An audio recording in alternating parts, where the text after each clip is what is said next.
Shalom Aleichem. My name is David Cohn. My pleasure to be here, here in the Kotel.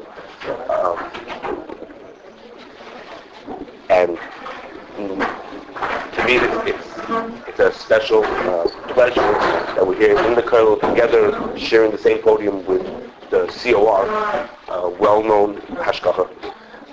And I'm here. I'm happy to be able to share a little bit about Bishul and Kashrus. My goal here is I understand that many of the people have been learning through Yachikala the halachas of Bishul and Kashrus.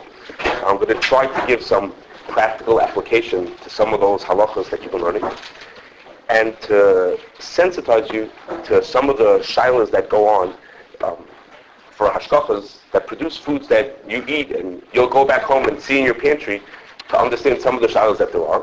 We'll talk a little bit about food service. As we move along, we'll talk about that. But I'm gonna shy away from the direct halacha shilas, and we'll talk about them. We can't talk about Bishul Yisrael without mentioning certain halachas and going through shilas. But my focus is not meant to be as in a shir or discuss a shilah. But we're going to go through many different questions that there are, and I want to just open with a caution, which is some of the examples I'm going to go through the erech 15 to 20 different foods, and some people's reaction to hearing that will be is, oh my gosh, I'm not going to eat this, and I'm not going to eat this, and I'm not going to eat this. And just to put it in perspective, the din is, one of the din of Bishul Akum is that a suffix of Bishul Akum is mutter. Bishul Akum is a din d'Rabbanan. So I'm not here to frighten you and tell you to go home and stop eating. My goal is to educate you, and you should then, having learned through the halachas, or be inspired to then learn through the halachas and go to a rav and ask your shayla what is or what is not appropriate. And overall, to give you a better appreciation for what goes into giving a proper hashgacha, and why hashgacha is not just administering ingredients, but that has to be tied together with a good understanding of the dinim, and as Rabbi Levin mentioned, the Yerushalayim to do the right thing, and to know what's right and wrong. I'm going to break my talk up into 5 parts. The first is about foods that are not cooked. Now, you say to me, if a food is not cooked, then obviously you can't eat Bishul Yisrael. If I bought the food and it was raw, then of course it can't be Bishul Akum if the food is raw. So I'll mention a few halachas, and then we'll get to some examples of what would appear to be a raw food, which is not necessarily so. The thing is like this: if a guy cooks a food until it's kamaycho ben drusoi, until it's passably edible, you could get it down, that food becomes Bishul Akum.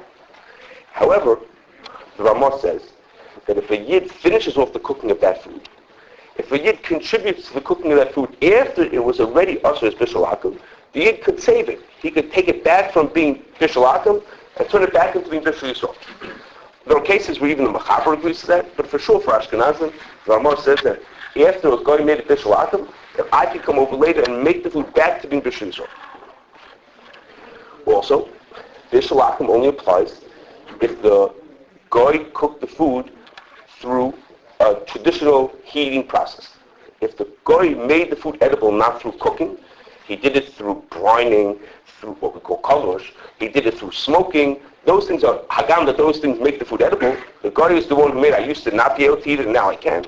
That's not in the dinim of Bishul Akum, and that food is mutter. And I'm going to, one of the things that I will mention in passing a number of times is that there's a shayla in the Achronim whether foods that are, when we say that food cooked by ishun, by smoking, is mutter, the traditional way to do that is with a smoke that's cold. It's at room temperature, but the exposure to the smoke makes the food edible. What happens if the smoke is not cold, but the smoke is hot, which is a more modern way of smoking foods? And the really modern way of doing it is that it's cooked with steam. Instead of cooking the food with a smoke or with an electric heat in the room, they put, as Rabbi Levin mentioned sort of in passing, they'll hang in a room like this, hundreds of tuna will be hanging here in the room, and they'll just pump steam into the room. So the fish are being cooked, not by like a fire in your house, they're being cooked by steam just pumping into the room. So is that included in the heter of Ishu, or is it not included in the heter? Okay, and we will see that question is going to come up a number of times. That's quite a machlokes in Achronim. Many Achronim have spoken about it, and we're going to see that come up a number of times. So I'm talking about now foods that give the appearance of being not cooked, and the first one I want to mention is rice. You go home, you open up a bag or a box of rice, and you got to cook it on the fire. So to all appearances, that food is not cooked. And of course, you say, what is it? How could it need bishul yisrael? Okay? In fact, there are 3 types of rice, and I'm going to use terms that are not so perfectly correct, but they're reasonably correct. Which is, there is rice that's completely raw. There's rice that's called parboiled, which, as its name implies, that it's partially cooked. And then there's rice that's typically labeled as instant rice. And the difference is that the parboiled rice is partially cooked, and you finish with the cooking at home. So even though the guy cooked it in the factory, as we said, the Ramah says, if the guy cooked it, he made it Bishul Akum, it's coming into your house Bishul Akum. When you take it in your house and you cook it, you make it into Bishul Yisrael. The Ramah says, after it was made Bishul Akum, you can make it into Bishul Yisrael. It's used often, I can't say it is, but it's often Kamachal Ben Jusoy. I'm saying even, were it to be Kamachal Ben Jusoy, that food, when you bring it into your house, if you're an Ashkenazi, you can make it edible when you finish the cooking in your house. However, the rice that's typically called instant rice, that rice is 100% cooked in the factory. When you bring it to your house, if you look at the package, it says, you cook it for 5 minutes. Okay, that 5 minutes of cooking is not to cook the food. That 5 minutes is to make it a little moist and to make it warm, because people don't like eating cold rice. But the etzem, it's fully cooked. How do I know? Because not only have people tested it in the factory, but I have myself taken it, take the rice, and dunk it into warm water, and let it sit there for 15 minutes. Put it into water that's in a kli shishi, that you can't cook in it, it sits there for 15 minutes, and it's perfect. Okay? And we'll see in other examples like that, the food is fully edible. So what you're doing is just warming it up. What you're doing is just adding moisture to it, but it's fully edible. It was in the factory, and it is as you have it today. It just needs some warmth and some moisture to make it edible. So that food was made by the guy in the factory. It potentially was made by a guy in the factory, and it's fully cooked, and it's too late for you to help it. You're not able anymore to add to the cooking to make it bishul yisrael. It's not like the parboiled rice. That's one example. We'll come back to this in a second. Another example. Excuse me? Okay, we'll think about that question. It's not far-fetched again. We'll think about that separately. Baruch Hashem, the first person spoke about Shabbos and Bishul Akum, and I'm just Bishul Akum. So another food that's like this is a food you may be familiar with. It's called couscous. Okay, it's a Sephardi, Israeli type food, but plenty of people eat it also. And there's 2 ways to make couscous. There's, so to speak, the real way, and then there's the imitation way. Okay, the real way to make couscous is you take a grain of semolina wheat. Okay, it's the kind of wheat that you use for making pasta. You take a whole grain and you file it down until it gets the nice little round shape or the little piece, whatever shape you like. But you file down the whole grain of wheat, a whole wheat kernel. And after you've created the shape that you like, then the factory cooks it. And it leaves the factory 100% cooked and 100% edible. And not only have I tested it, like I mentioned before, that you could put into warm water, but I do this when we have leftover. I'll take this to work, put it into warm water, and 15 minutes later I have a hot lunch. Because it's 100% edible. It doesn't need to be cooked on a fire. It says there are directions for how to cook it. But the food is coming to your house 100% edible.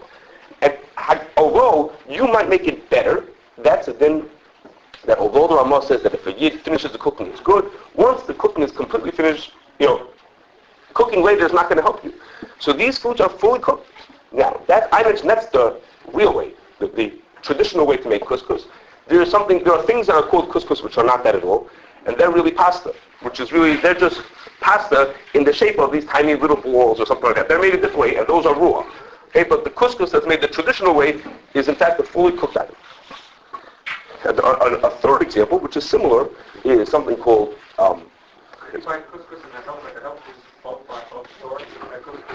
if you're talking about raw, you're talking about a big, like an uncooked, not ready to eat or ready to eat, I should say. Not ready to eat, right? So that stuff is fully edible. If it's the real stuff, as opposed to the fast, what? Yeah. stuff that we use in my house, it's fully cooked. And another food like that is made from cracked wheat. It's called tabbouleh. That's really a Sephardi food. And that's made from cracked wheat. And there, the way you prepare it, you don't even use heat when you prepare it. The real way to prepare it, meaning when you bring the cracked wheat into your house and you make tabbouleh salad, is you soak the cracked wheat in water, add some spices and herbs and things like that, and it turns out you don't even use heat at all. In the couscous, you might think you're cooking it because you actually cook it on the fire, but it's already cooked. But the tabbouleh, you don't even make it like that. So the tabbouleh, just for curiosity, we were talking to a chef to find out if it's oil shulchan lachem. Okay, we'll get to that, to oil shulchan lachem in a minute. We spoke to a person who's a very prominent chef. He's a frum person who prepares food for very fancy affairs. And we asked him, like, how would you serve it? So he said just an interesting answer. He said to us, I do a lot of work in these fancy hotels. He said, and I have to tell you, he says, when I do an affair for Sephardim, he says, I would never dream of making such a wedding or something like this if it wasn't without tabbouleh salad. There would be no such thing. It was like as if I left the bread out. I couldn't make such a food like an affair without that. He said, but if I went, and I'll use his words, he said, if I served it at an Ashkenazi affair, they look at it like it's dog food. He says, they don't even know what to do with this stuff. So it was just interesting. For some people, which is the people who eat tabbouleh salad, it's mamash, it's oil shulchan lachem.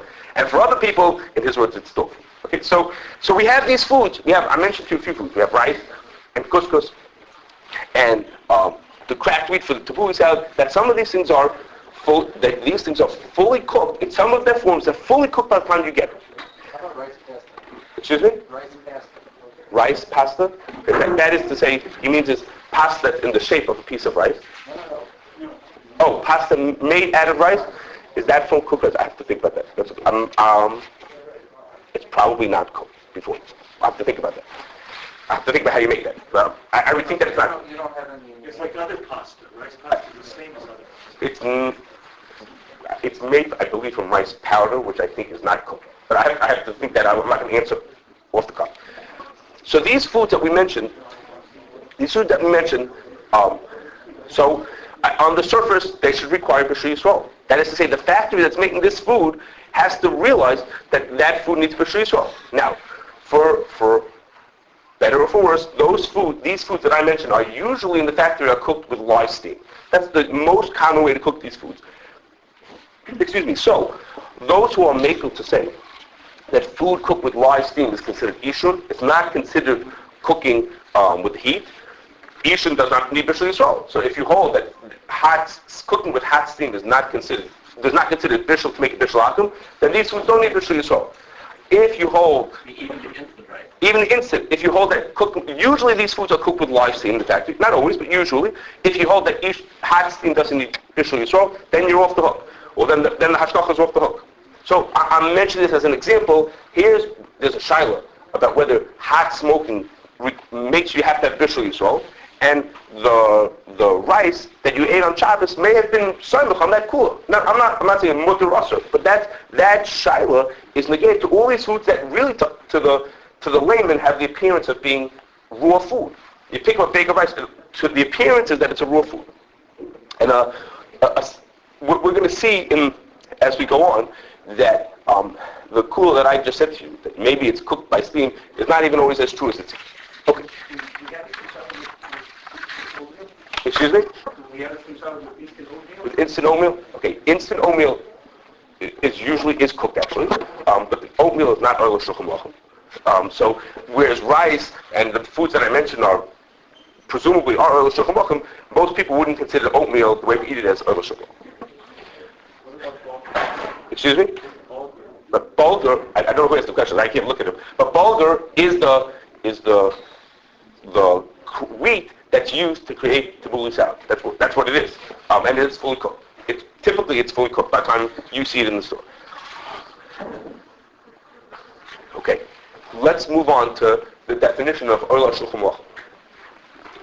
For most, as was mentioned earlier, it's generally accepted that oil shulchan lachem is defined as something that would be served at a state dinner, at a more sophisticated affair, As opposed to, I'll mention it just it's worth mentioning, that it is said over in the name of the Chazon Ish, that the Chazon Ish held that Shulchan Aruch includes anything that the Melech would eat, meaning even what the Melech eats for breakfast. Meaning not when the Melech is in the function and in the role as a Melech, sitting at a state dinner, meeting dignitaries, blah, blah, blah.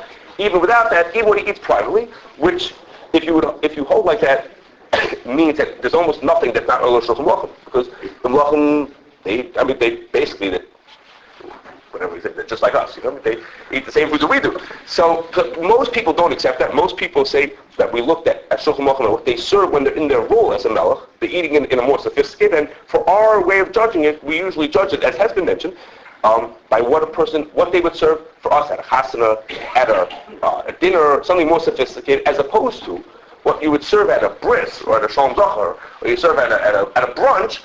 That's a less sophisticated meal. That's what's not considered oil shulchan aruch. You mean telling the minute of bucket then? Very much so. It depends on the place. Yes. Okay.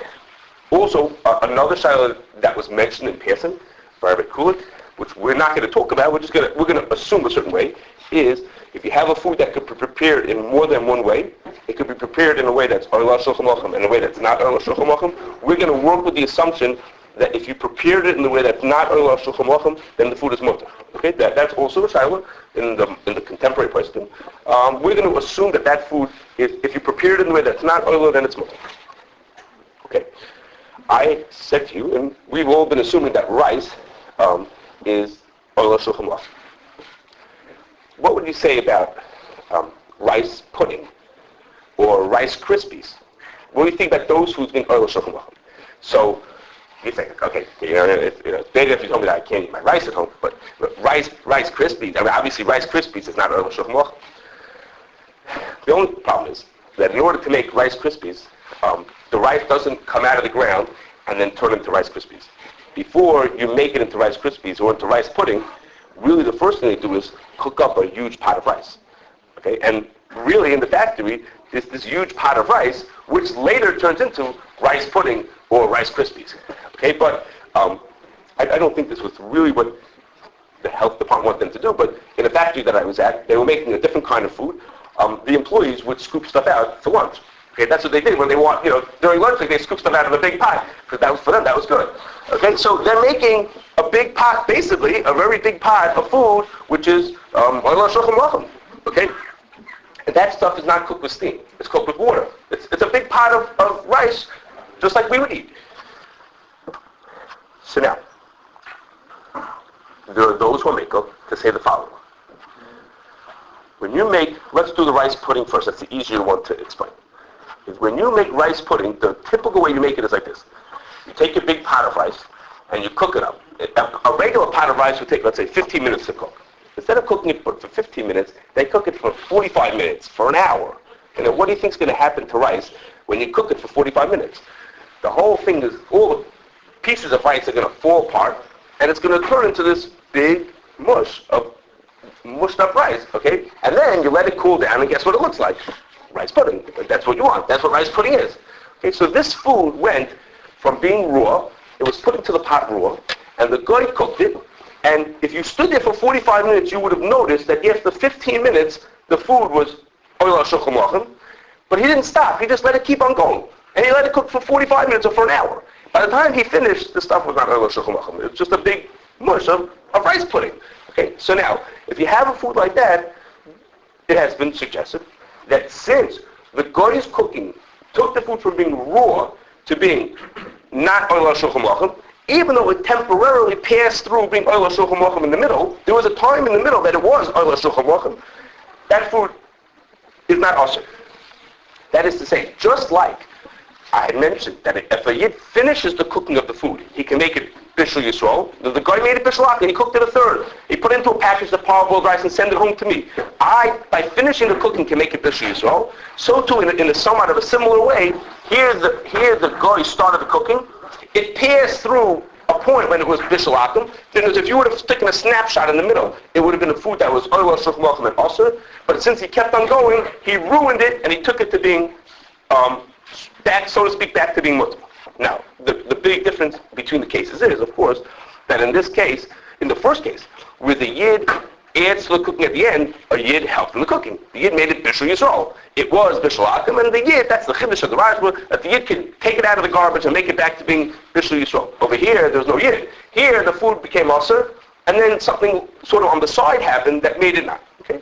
So in rice pudding, Yesh Lodem, is it okay? Does it need Bishul Yisrael or doesn't need it? Okay? But the Rice Krispies is even more difficult. Because in the case of the Rice Krispies, the Derech Klau, it's not one process. After they finish making the big pot of rice, that is then moved over someplace else where it's turned into Rice Krispies. So there, it's much harder to justify saying that it shouldn't eat Bishul Yisrael. The food was made Oil HaShulchan Aruch, it was taken out of the pot, it's all ready to go, and then the guy did something to it to make it not Oil HaShulchan Aruch. Imagine if you baked a potato in your house, and it was all ready to be Oil HaShulchan Aruch, and then he did something else to it. He chopped it up into little pieces and fried it and made it into something that's not oil. Why would it be mutter? The food was really oil shulchan aruch at the beginning. It was a big pot of rice. The fact that he then moved it over and made Rice Krispies out of it, it's harder to justify in that case that it should be mutter. Now, he did have it in mind. It was the intention all along that it turned into Rice Krispies, but it's harder to justify in that case that the food shouldn't eat Bishul Yisrael. So here we have a food, Rice Krispies, that anybody would look at it and say, of course, this food is not oil shulchan aruch. Come on, Rice Krispies. But Rice Krispies really used to be a big pot of beautiful rice that was oil shulchan aruch. So now, there may be an extra tzad l'hokal on the Rice Krispies. This is something that needs more research, which is that I have been told that when they add all kinds of ingredients into the rice, that taste good when they turn into a Rice Krispie, when the rice is crisp afterwards, but that when the pot of rice would be finished, it doesn't taste right. Because at that point, the food is not, it has the things that are added, the other additives that work well in making a rice, a crisp rice, a breakfast cereal, those additives don't make it taste very good when it's in that middle stage. Okay, so if that's true, then it was never oil shulchan aruch. Okay, but it's something that needs to be considered. Okay, let's move to a different food in the same type of a shayla. I'm guessing that everybody here has seen potato flakes. Okay, potato flakes are it's these little like powder, like flakes, little pieces that are used. You add water to it, and it turns into mashed potatoes. Okay, and they're famous for being used to make school lunches. Okay, and make it to serve to people who you don't think of as shulchan aruch. Okay, they make it for what are you gonna do? You plop together some of the stuff, and it's not as good. Yes, wasn't. I have heard from caterers that no, it's fine, it's no problem. But let's assume that it's not oil shulchan aruch. It's also used to make another food, to make Pringles. Right? You make Pringles out of potato flakes. Again, it's not oil shulchan aruch. You don't think of Pringles as a more sophisticated food. Okay. Excuse me? For making the filling in a bureka. Yes, you could use it for that also. Okay, so then you potentially go to something that is more oil shulchan aruch. Okay. You're saying is that even if the mashed potato itself is not good enough to serve shulchan aruch, if you dress it with other things, you could be. Okay, good. So you're making things worse. I'm even assuming that it's not oil shulchan aruch. But we have a different problem. That's a good point. There are ways to use it that it is oil. But there's a different thing. How do you make potato flakes? Okay, the way you make potato flakes, by now you already guessed this, but the way you make potato flakes is it takes 3 steps to make potato flakes. The first thing is called blanching. Okay, they dunk the potatoes into hot water, and I don't know what this means. I'm going to sound very sophisticated. It releases gases, whatever that means. Somehow it's good for the potatoes, I don't know. And then they cook it, okay, and then after they cook it, then they take the potatoes and they put them onto something called a drum dryer. Okay, a drum dryer is a huge piece of equipment. It's a drum, like laying on its side, a drum, a boiling hot, filled with steam, this drum, and they shovel the potatoes onto it, and when the potato hits the drum, it immediately, all the water boils out, and it turns into a potato flake. Okay, it turns out it turns into this flaky stuff, it looks like, I don't know, like dandruff. Okay, the whole, it dries right on this thing, and then when it comes off, then you say, no, the stuff is not oil shulchan aruch. Okay, but the problem is, just like our Rice Krispies, when before they shovel it on, and I kid you not, they do with shovel. They sit there with boots, with shovels, throw it onto the thing. Before they shovel it on, the pot is this huge pot of delicious mashed potatoes. A huge pot full of mashed potatoes. Okay, so at that point, the potatoes are oil shulchan aruch. Okay, the potatoes have been cooked to be before someone ruined it by taking it and shoveling it onto a big drum dryer. It's a delicious big pot full of mashed potatoes. Sorry, I missed the process. I don't know when it got mashed. Okay, as part of the cooking ends up mashing them also. Okay, they get cooked enough that they turn into a mashed potato. But even if they wouldn't be mashed, I've seen it. They look, it's a huge, delicious pot full. You're ready to eat lunch. I mean, you can eat forever. Okay, so the shaila is over here. We're back to our same question. It's sort of like the Rice Krispies. Okay, so for in this case, we're back to our earlier kula, which is across the board, the standard in the industry is that second stage of cooking is done with live steam. That's the standard, at least in the places that I've been in, the big industry that there is in this area that does potatoes, that's the standard in the industry. They cook it with live steam. That is, say, that big pot is filled with a zillion potatoes in it. They pump live steam into it and they cook the potatoes. So, if you're makel to say, cooking with live steam is considered ishun, and it's not in the Isser of Bishul Akum, then you would seem to be okay. The food is cooked with live steam. There are potentially other tzirufim that I'm not mentioning, but the simple reason to be makel to not require Bishul Yisrael for that food would be to say that it's cooked with live steam. Okay, now, but that is dependent on one piece of information, which is, I told you there were 3 steps. The first step was blanching, okay, and typically, in the blanching, the potatoes, they get sliced up and dunked into the hot water, and they sit there for a couple of minutes, and it doesn't cook the food. Okay? But I once made a trip that included maybe a dozen potato factories, and in that trip, at every factory, we tasted the potatoes as they came out of the blancher. And in Kamat, every single factory, they were not edible when they came out of the blancher. Okay? But in one factory, they were. In one factory, they had a different style. They cut it very thin, and they let it sit for a long time, even though the other people screamed that it was terrible and it ruins the potatoes, and you can't do that. In this factory, that's what they did. So that in this, now there's no hefter of steam anymore. The person who's cooking in the water is making kamacha ben trusoi. That food is also at that point. Cooking later in steam is not going to save it. We could say cooking in steam doesn't ruin it, but it can't save it. So You tasted and then it was tasty, it was Bishul Akum? right, that's correct. Right. So you want to know why I tasted it? Okay. It's a good question. Well, there's a Prima Garden. You're testing. No, the Prima Garden. The Prima Garden says that if Roy is that the food's going to be mutter and it's an Issa Drabonon, then they're allowed to do te'imo to see if it's right. So the assumption is that it was mutter. In fact, in the past 10 factories, it was fine. That was the assumption. So it's a Prima Garden that you're allowed to taste it. But it's a good question. Okay.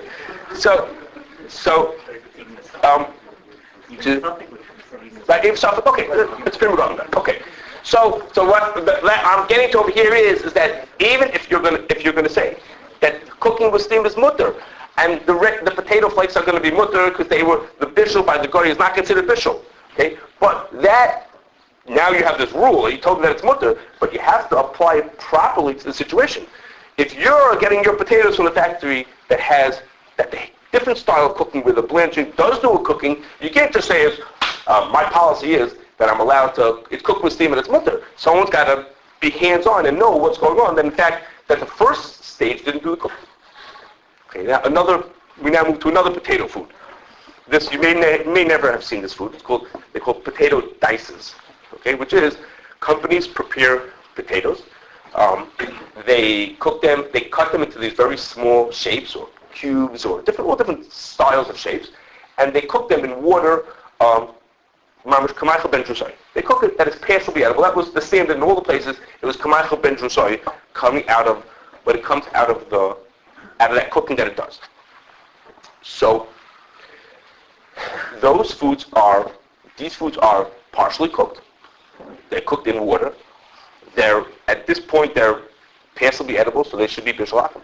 So what possible reason, if any, is there to say that food doesn't need bishul yisrael? Now, I keep telling you that you don't and you don't. In all these cases, means to say is that if you want to be more careful, you're going to make it bishul yisrael. So is there a reason to think that it shouldn't be? So here, this food is an unusual food. That this food is sometimes people will give hashgacha to it, and the hashgacha will be, even though it's bishul akum. Bishul akum, some people, I tell this to some consumers on the phone, they say, does your hashgacha, I work in Chicago for the CRC, does your hashgacha makbid that food should be bishul yisrael? So I say, even though the halachas of Bishul Akum are in the second chelik of Yerdeh, it's still in the rules of what has to make food kosher. So the second chelik of Yerdeh is just as important as the first chelik. So we have to think about those. It's not always Bishul Yisrael, but we have to think about those halachas also. So how can someone sell potato dices that are Bishul Akum? What's going on over here? So the answer is, I'll tell you, the reason is because this food is not fully cooked. It's only partially cooked. So what is someone going to do with his potato dices? He's going to take them home, and he's going to make something with it. Or it's going to go to a restaurant. That's more where it goes to typically, to a food service establishment. And they're going to cook it. Now, if it's a kosher place, of course, the yid's going to light the fires. In every kosher food establishment, someone's making sure it's Bishul Yisrael. So what will happen is, for Ashkenazim, it'll be saved by the yid who finishes the cooking. It doesn't leave the factory fully cooked. It leaves the factory half cooked. So when it leaves the factory and it's Bishul Akum, but we know that the consumer is going to save it. Okay? And that's fair, but it's only fair because it's a tremendous milchshel. Because the potential milchshel is that on that same trip, I went to a company that was making vodka. Okay? And you don't want to know what they used to use to make vodka. When the hashgacha came in, they said, no, you can't use that stuff. So they said, okay, they'll buy potato dices to make their vodka. So what did they do? They bought potato dices, one of these kind of shapes, from a company with hashgacha. They took those potatoes and they turned them into vodka. Okay. Was there a yid cooking the potatoes over there? Of course not. Well, why should they? You're making vodka. What does vodka need to be Bishul Yisrael? So they started off with something it came in Bishul Akum with the assumption that the yid's going to finish it off. Well, who knows what's going to happen to it? What's going to happen like this? Sometimes you get I don't know if any of you here eaten it. They have this, what they call a cup of soup. Okay, it comes in a cup with a bunch of dried out things in it. You pour in hot water into it, and it becomes edible. Okay, well, if there's potatoes in there, those potato dices were half cooked in the factory. And then when you pour the hot water into it, it gets fully cooked. Okay, so that is to say, if you say to the guy, could you put hot water into my cup of soup and finish off the cooking, the finishing off of the cooking was done by a guy also. So you're selling it to me because you're counting on me finishing off the cooking. How do you know what the company's going to do with it? If they put it into a soup, that he has to finish it off. If they sell it to a company, the Rav Amach of that company is not paying attention. So it's potential. I won't tell you the name of the person, but I was sitting with a prominent person and talking about one of these questions, and that person was sitting there, and while we were talking about it, was munching on these dried out potato dices because they like sort of like crunchy potato chips, okay, like really hard. And I'm sitting there, and it dawns on me that the person we're sitting talking about a shayla, the person is eating Bishul Akum, okay? Because it's not fully cooked, but it's already enough to be Bishul Akum. So the person's just sitting there munching on the thing. I'm like, hello, spit it out. No, you can't eat that. You can't. That food, that's the shayla. Maybe you'll finish off at home, but chewing is okay. Fine. Let's get to a little. Is the potato dices? I'm going to assume that they can be Ola Shulchan. Let's say it like this. That's a fair question. As they are, as half-cooked potatoes, if you cook them a little bit more, they're fine. They're just potatoes. At this point, they're just plain old cooked potatoes, which are, I'm assuming they are. We'll go to a little bit of a simpler question. Beans, yes? I just want to clarify an issue with the Bishul Akum, with finishing off by a Jewish person. I'm confused with the first speak with Hasakum versus Bishul Akum as to whether a person is allowed to finish, a Jewish person finishing off. I understood that with Bishul Akum, that once it's past a certain stage, that a Jew finishing off doesn't help. Right, so that's something that I need to ask the first speaker to clarify. I didn't understand it because the Mechaber says like that for Bishul Akum, a yid finishing off doesn't help, but the Ramah says that it does. So that's something that after Kamach Ben Shoshoy, the Ramah says that you can finish it off. So for Ashkenazim, a yid can finish it off. So I wasn't clear. So there was something I have to clear. As far as I know, it's a din in the Ramah. Beans and chickpeas. The Ramah says that they don't have Bishul Akum because they're not Ola Shulchan Aruch. And even though it was mentioned that beans and that we can't follow the rules that were given a few hundred years ago, because Ola Shulchan Aruch changes from times and places. Most people would assume that nowadays beans and chickpeas are still not Ola Shulchan Aruch. one, no. No, I shouldn't say that. They can eat challah, but they don't eat at Shulchan Aruch. You know, when the king of Denmark shows up, they don't serve him. That's, at least so far. Okay. The Kashrus would be, Yes. We're not working with that assumption that anything he eats is correct. Okay. There is a little bit of a shiloh to that, but I'm really just. what are Yiddish? It doesn't have milk. Why not? The question is not, as I had mentioned, the Chazon Ish says that anything the Melech eats is considered oil shulchan aruch. We work with the assumption that it's not that. It's what the king serves when he has sophisticated company comes to show up. Now, the truth is, if there were a real king, a Yiddish king, he might in fact serve it when the governor, the mayor of Haifa comes. Maybe he would serve him. So maybe don't have to think about that. Okay, for now we're safe. So there is a little bit of a question to this, which is, in recent years it's become popular to serve something called 3-bean salad. Okay, 3-bean salad is, what do you think it's made of? Beans. Okay, and it's served at Shulchan Aruch. But most people assume that Hagam, there is a way to serve it on Shulchan Aruch, unless you're actually cooking that food. We say the fact that somebody came up with one way to use the food on Shulchan Aruch doesn't, so to speak, ruin it for the whole food. You can't say that just because there's one, you cooked the beans. There is one way. A guy can open the can up and turn it into a 3-bean salad. We don't assume that one, unusual way to use it should ruin it for the whole food. Okay, but now, having heard that, let's move to 2 other foods where that shiloh is not so simple. Okay, and those 2 foods are chow mein noodles and watered chestnuts. Those 2 foods are foods that, when they're cooked, kishelheim la'atzmam, are not oil shulchan aruch. Okay, if the people who eat chow mein noodles straight is my kids. Okay, they sit there and they walk past the pantry and they eat some chow mein noodles. It's a snack. Now, I don't know anybody who eats water chestnuts, but I'm sure there's somebody out there. It's not shulchan aruch. You ever came to a wedding and they put a big bowl of water chestnuts? Okay, it doesn't happen. But what do you do with those foods?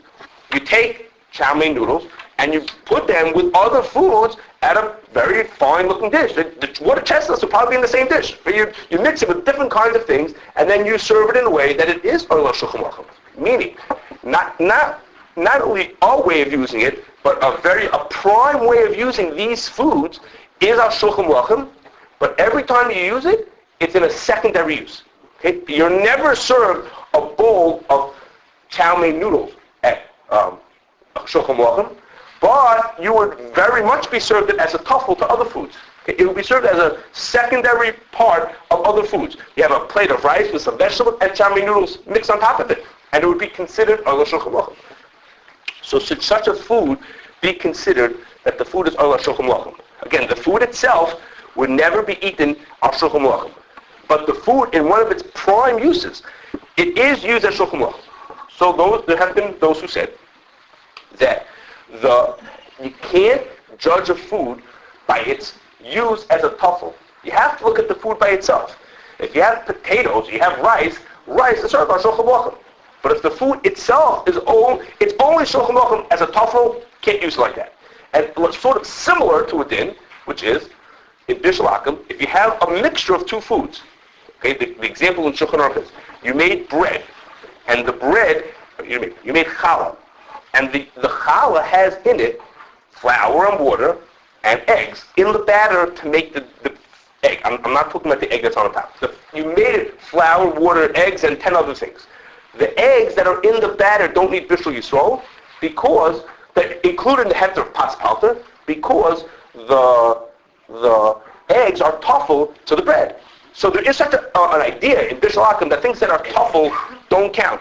Things that are tuffle are not considered. So that's sort of like extending that to here also, that the only time it's oil shulchan aruch is as a tuffle, it's as when it's secondary use. We don't have to consider that. Okay, of course, the question is because it's tuffle. Okay, it's 2 times. The din by eggs, it says it's tuffle and not nicker, it says it over there. If you look in Kufri Gimel, where the din is again, it says that what favors the word tuffle, and if you have a ma'achal made of 2 foods, and one is ikr, one is tuffle, you follow the ikr in the side of Bishul Akum.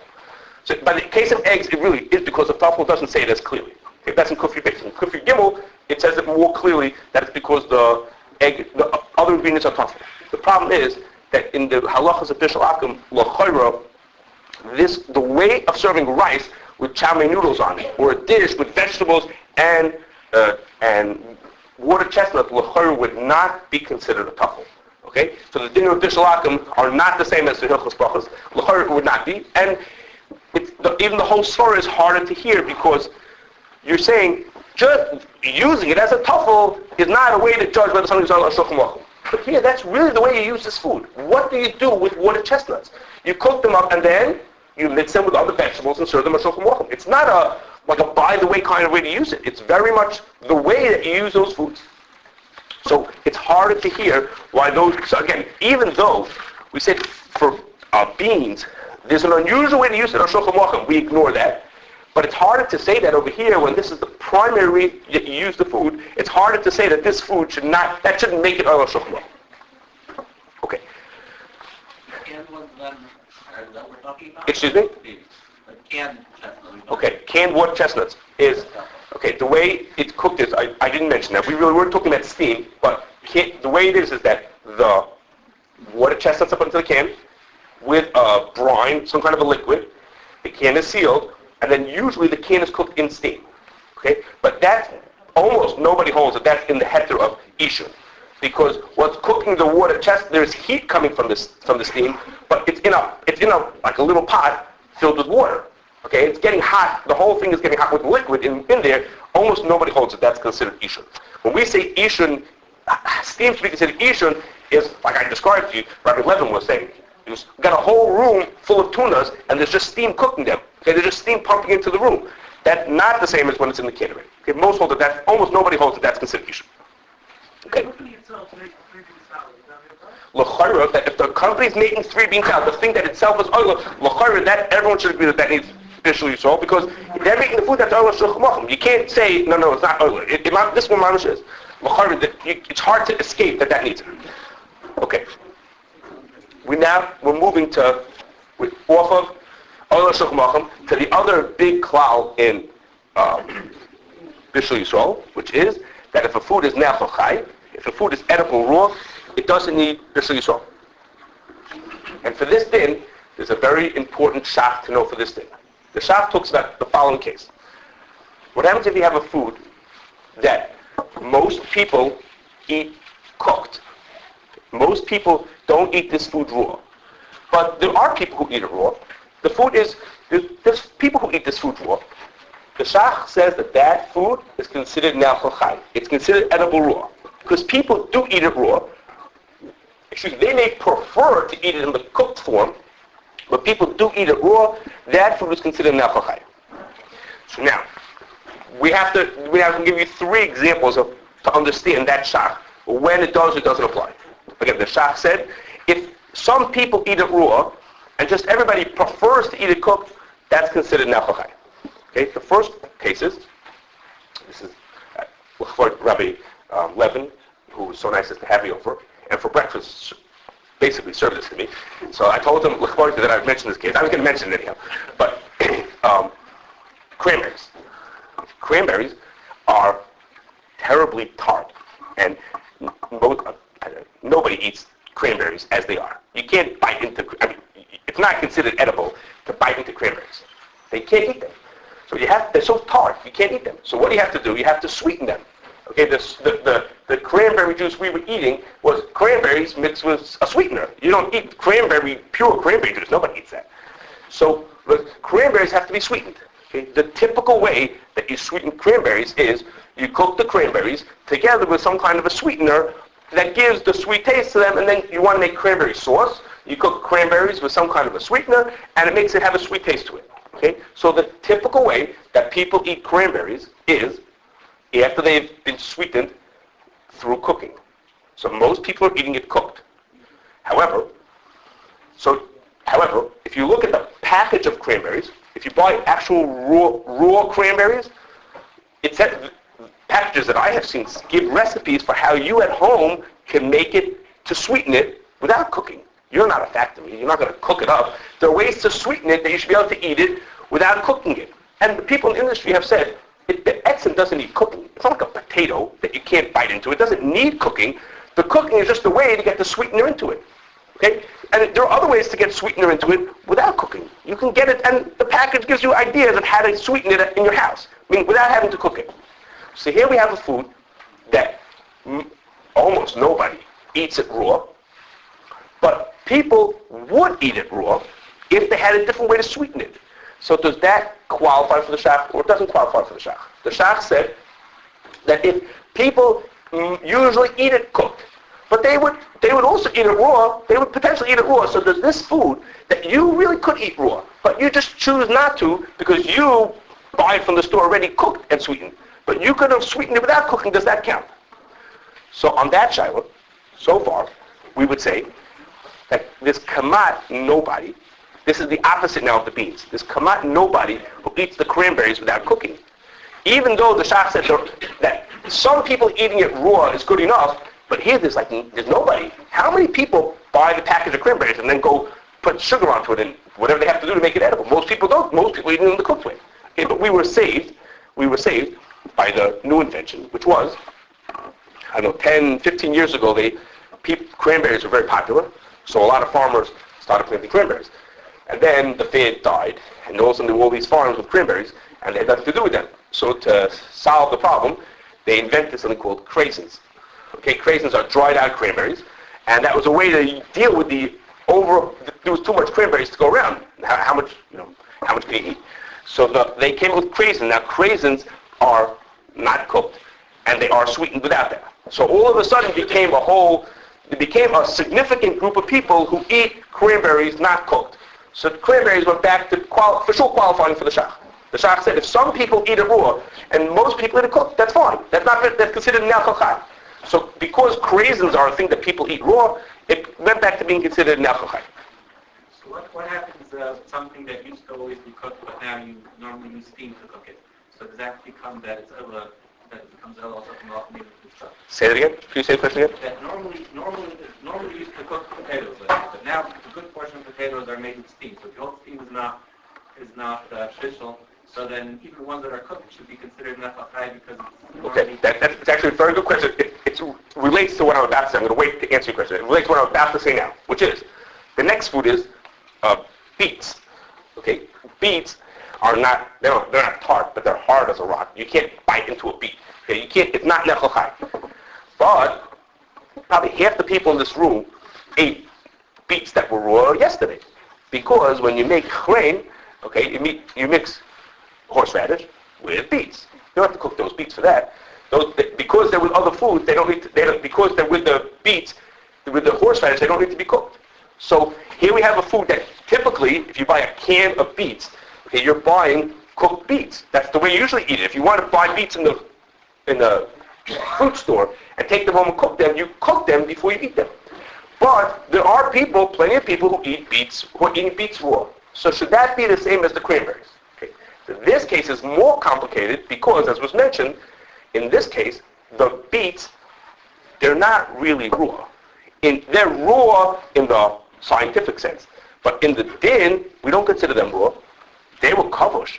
They're sitting in vinegar and with other things in there that make them, in din, be considered cooked. So maybe we should say these are food, they're never eaten raw. Either they're cooked up in a pot, or they're cooked up in a way, what we call kavush. Now, for Bishul Akum, kavush doesn't make it be considered cooked. For Bishul Akum, steaming maybe wouldn't be considered cooked, in your question.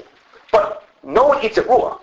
Doesn't mean that it doesn't mean that it's raw. It just means it was cooked in a way that didn't make it awesome. But that doesn't mean that if anyone's eating it raw, no one's eating the beet, no one eats potatoes raw. They eat it cooked in a way that avoids the isser. Okay, fine, they avoided the isser, but they didn't eat it raw. So here, it's hard, it's questionable whether that should make it, in this case, question whether it should make it us or not. They're eaten raw, but they go through a process that the din would be considered a type of a cooking. So in effect, no one eats it raw. Okay, but these are easy. You could live with these. You could live without eating, well, okay, maybe the next one you can live with also. But the next one is more complicated. There's another food that kamat, everybody eats it cooked. Kamat, everybody eats it cooked. But were I to give it to you in a blind taste test, and close your eyes, and here I'll spoon you some of it, you would think it's fine. You would think it's edible. Kamat, nobody eats it raw. And that food is sweet corn. Okay, corn on the cob. what we call sweet corn. The canned corn, like you eat like that. That food, when you take it off, you take it out of the husks, you eat it, the food is edible. It tastes fine. And the Haraya, my kids eat it. Now that they've been told that it's nefachai, because that's what they say, Ma, don't bother cooking it, let's eat it. They just peel it off and eat it. It is edible. If you were served it, you would eat it. But the typical, not typical, 98% of the people who eat corn eat it cooked. Most people prefer the taste in the cooked form. It doesn't taste the same. It tastes fine when it's raw, and it tastes different when it's cooked. And most people prefer the cooked taste. So in this food, does that qualify for the shach? And it's good and it's bad. The beets and the cranberries are foods that were inherently not edible as they were. The cranberries are too tart, and the beets are too hard. You can't eat them. So we hear that they're more considered not edible raw. Excuse me, the corn, there's nothing wrong with eating it as it is. It seems to be the classic of what the Shach was talking about. It is nefachai. It is edible in its raw form, but most people prefer it in the cooked form. So it would seem that it should be mutter. In other words, that the canned corn doesn't need to have been bishul. On the other hand, we go back to what I mentioned by the beets. There's kamat nobody who eats it raw. Okay, my kids notwithstanding. There's kamat nobody who eats it raw. So how can you say, when the Shach said there are some people who eat it raw, we're extending that. We're saying some people eat it raw, meaning some people would eat it raw. That's not what the Shach said. The Shach said some people do eat it raw. In this food, there's nobody who actually eats it raw. It is edible raw, but it doesn't eat raw. So that's a clear. If you're going to buy a can of canned corn, if it was cooked without bishul yisrael, you're eating it because you're saying this food is nefachai.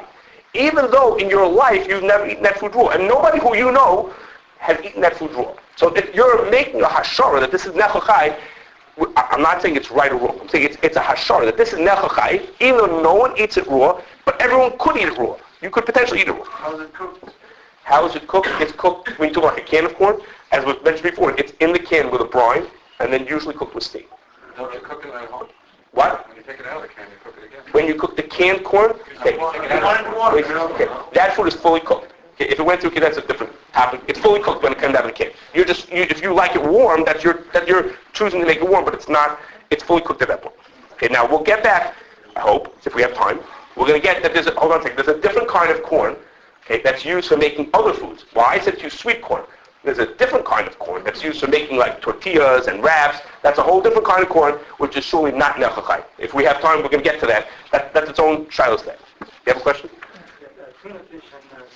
Yes. Okay. So I forgot to mention at the beginning. It's in here in my notes if you want to see that one of the shilohs I'm not going to talk about is fish shilohs.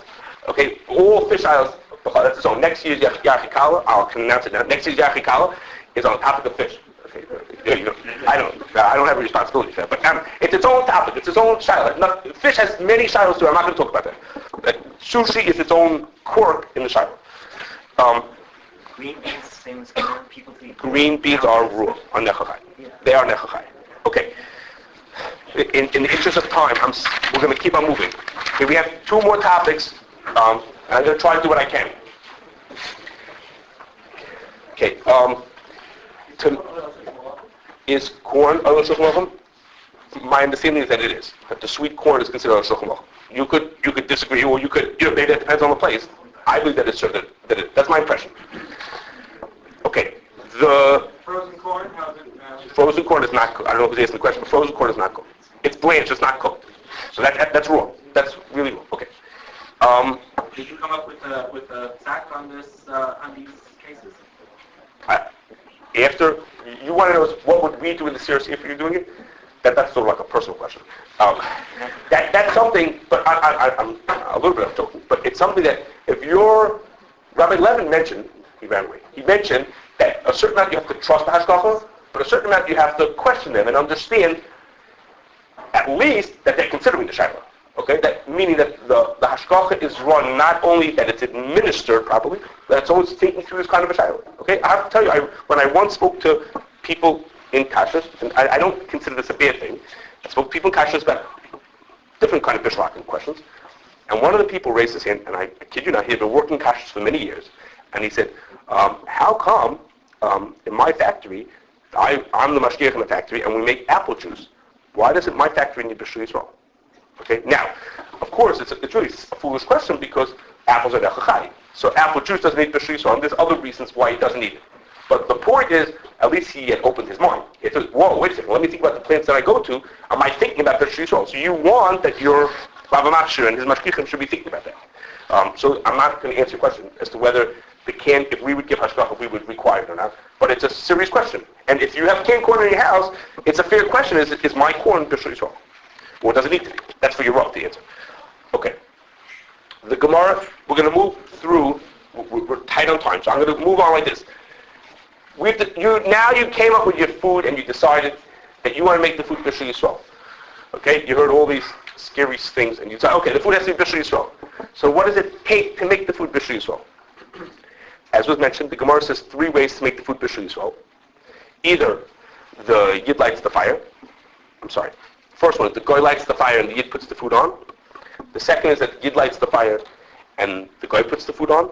And the third is that the Goy lights the fire, the Goy puts the food on, and the Yid stokes the coals. We have 3 ways to make Bishul Yisrael. As was mentioned, the din that you could do Eish Me'esh, that if a Yid lights a fire, then the Goy could take from that fire and light the fire from which you cook from. That's an extension of the second din. That is to say, not only is it good if the Yid lights the fire, but even if the Yid lights a little fire, for which the Goy took that and lit up his whole thing, lit up the oven, that's also considered that the Yid lit the fire. And the last din, which is that if the Yid stokes the coals, that's considered Bishul Yisrael. So that, from the Rambam understands that case, the Yid does not really contribute anything to the cooking, but he's made that. The Gemara means to say that the Yid has made a hecker that the Yid has to be involved in the cooking, from which we learn out that if any time the Yid makes a hecker, that's good enough. And therefore, if the Yid does hashvachas kisei, the Yid throws a little twig, a little toothpick into the fire, that doesn't do anything for the cooking, but that does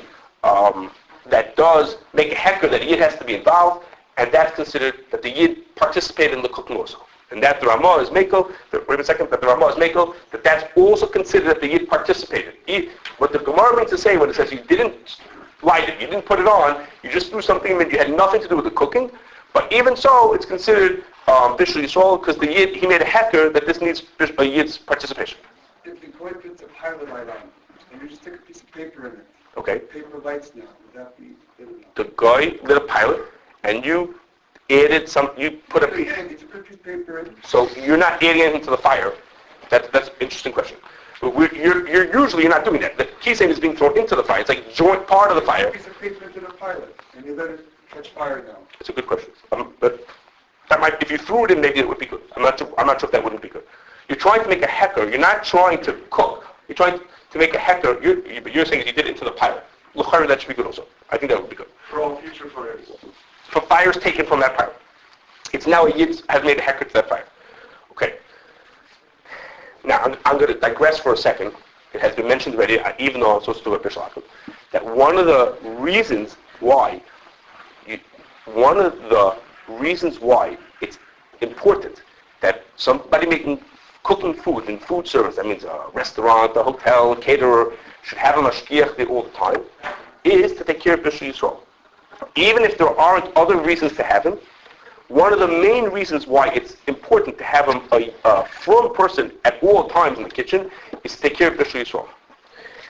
We will see in a second that there might be ways to make Bishul Yisrael without the Yid there, but there are many weaknesses to those systems, and it's very worthwhile to have a firm person at all times, aside from the other reasons, just for the Bishul Yisrael. And in that context, I want to mention that when you go to the store, it sort of was mentioned in passing, you go to the store and you see 2 products in front of you. And one is from some national brand, not a Jewish brand, and one is from a Jewish brand, with a hashgacha from somebody, sort of like a private hashgacha, not one of these national hashgachas like the COR. The assumption is that those foods from what we'll call the Hamish or the Jewish brand are Bishul or Pas Yisrael, and that assumption is not always true. So that is to say, if you want to say, I'm going to buy this brand of corn instead of that brand of corn, this brand of pretzels instead of that bag, it's worth making a phone call to the Rav HaMachshir to find out if it's Bishul Yisrael. You say, why wouldn't it be Bishul Yisrael? Well, maybe it is and maybe it isn't. It's not automatic. It's easier for them. A smaller hashgacha who's doing a special run to make some little brand of cookies or corn, that they have the potential to make things Bishul Yisrael. You say, why not? Why not make it Bishul Yisrael? Well, why not is because first of all, they may not have thought of it, and to your surprise, they might not have even sent the mashgiach there. Okay? It doesn't always work as the way you think that it's going on. I'm saying is you have to think about who you're getting it from. Call them up and say, hello, Harav Agoyim, did you make it Bishul Yisrael? You didn't make it Bishul Yisrael, that's a fair question for you to ask the person. This is a balance over here. The bigger hashgachas have run different systems than the private hashgachas, and each one has miles and chesronos. Should they write that on the package? That's their call. That's their call. In done properly, the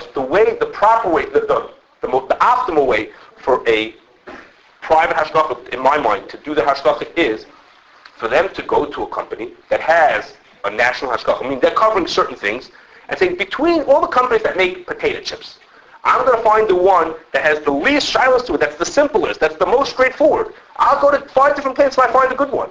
Now I found one that has the least shilas to it, and I'll send my mashgiach down to there, and we'll do a special run in this place. So then you're getting milas from this side and from this side. If the person goes into it blindly, or he's not doing less, then he's worse off. So you have a balance to get it there. Usually come with his convenience for them. What do you say? It's a lot Special of run. research. It's the private hashgachas, that's a lot of research. I've worked with... Okay, but I don't know you personally, but when you're going to the store to buy Ideally, so the private, the Jewish brand of the product, you're paying extra for it more than the other thing. And part of why you're paying for it is for that hashgacha, or presumably for that hashgacha, and for the fact that it's a small run of a chehena. So that's what they're supposed to be giving you for your money is that added thing. They do it with the town, they come in special run. Okay, let me move along. In food service, absolutely the best way is to have a mashgiach all the time. If not to have a mashgiach all the time, at least a firm presence in the establishment.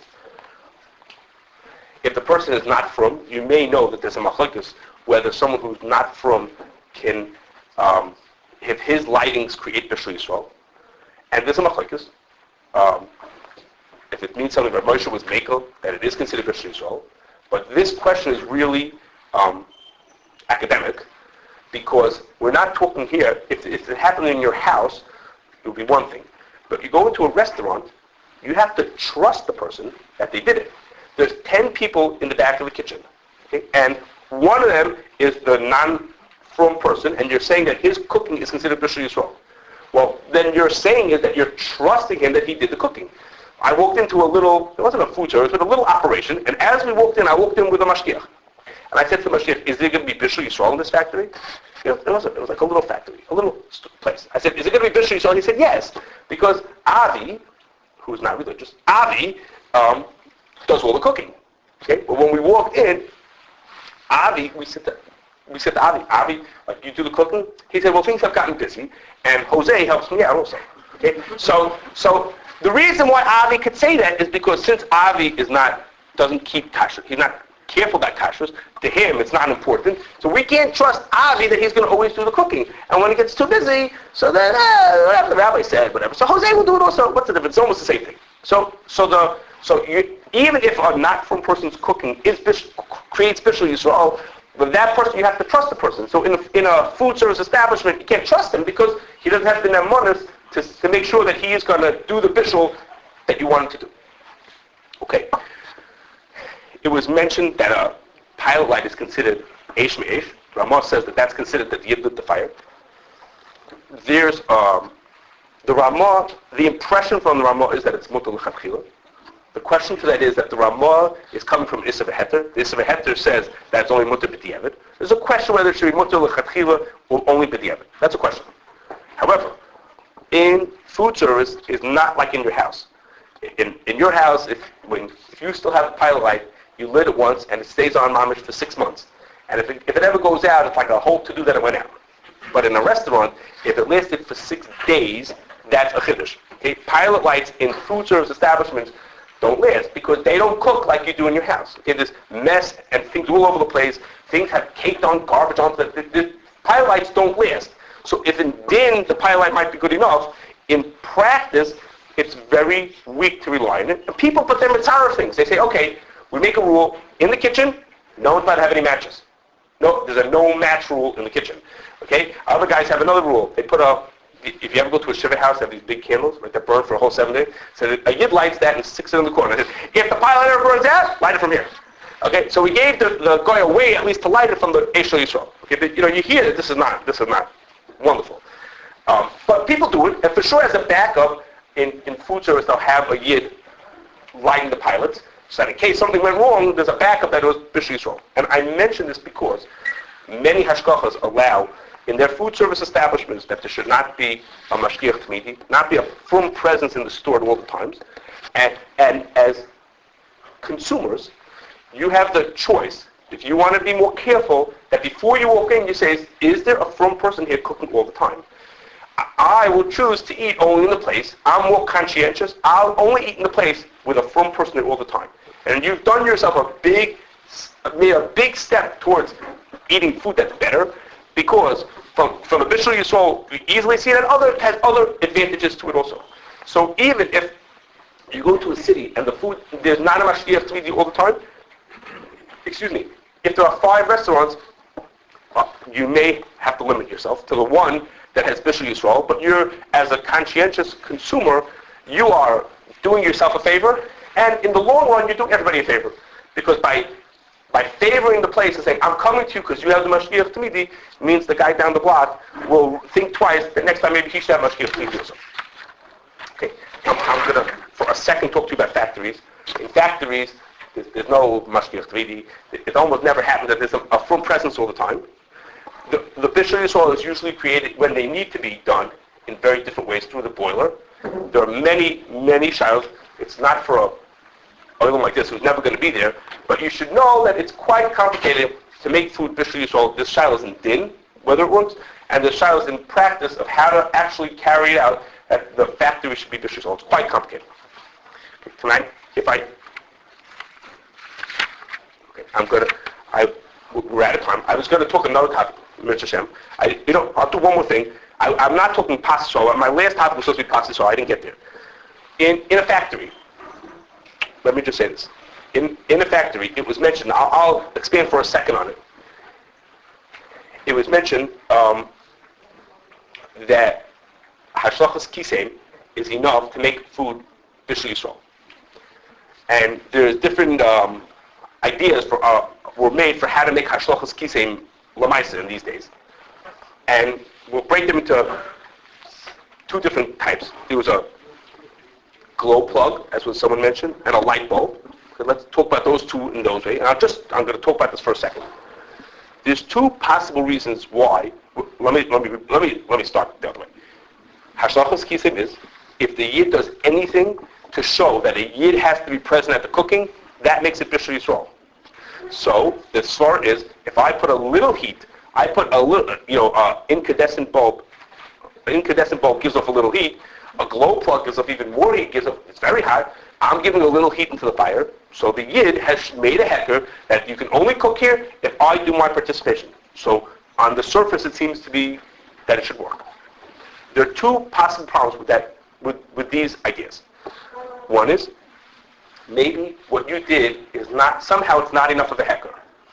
For example, if I put a light bulb, I put a glow plug, but the cooking is being done by a big bank of flames, so is my thing really part of the cooking?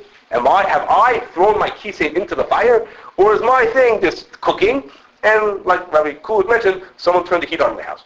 What happened to do with the cooking? You just put a little thing on the side. It's one potential issue is that it's not part of the cooking. It's not even enough for a kisein. The second shiloh is that it's a shiloh whether, think about what happens over here. I turn on the glow plug. And then the guy comes an hour later or a year later and turns on his fires. So can I make hashlochas kisein? Can I make a hecker in a fire when the fire doesn't exist? Okay, the fire, I made my hecker before the fire. The din of Hashachas Kisim is a guy made a fire, and we say, no cooking here, I come and throw something into there. So he had a fire, and I made a hecker. You can't cook without a yid participating. But over here, I put a keychain down, and I said, okay, build your fire on top of my keychain. So maybe that's a machlokes, whether that thing is considered that can I make the hecker before the fire or not? So there's three camps in this thing. The hashkachas take three different stands. Some say they're all okay. You don't have to be part of it. It doesn't have to be a hecker. You can make it before, and that's fine. And some go the opposite extreme and say, since the hecker is there before the fire, that doesn't work. And then there's the middle, which says, if the hecker is significant, and I believe that the COR does this, if the hecker is significant, meaning the glow plug gives a good amount of heat, it's built together with the rest of the cooking. It does participate potentially in the cooking, that's considered a good enough hecker, and ignores the second child of maybe that the hecker is there from before the fire comes on. Okay, that's a middle ground, while rejecting something like a light bulb, because that's mamish doing nothing. It's not even enough. It's not enough to be a hecker. Okay, let me just wrap up. I'll repeat what I said at the beginning. In learning the halachas of Bishul Akum, many of you who went through the sugyas, or just in general, you heard even from Rabbi Kulak, who gave an overview of many of the halachas. I was trying to help you get a better feel for the lamaisa of that food, and those dinim, so that when you think back to what goes into making the food. Rabbi Levin answered 50 questions for people about what goes into making the foods. Many of the things that go into making the food are practical, are administrative. The mashgiach walks in, checks your ingredients, and checks these kind of labels, and there's lots of administrative things that go in. But done properly, hashgacha involves more things than just the administrative part of it. Much of the halacha and the thinking about a food goes into preparing food properly. Thank you for listening.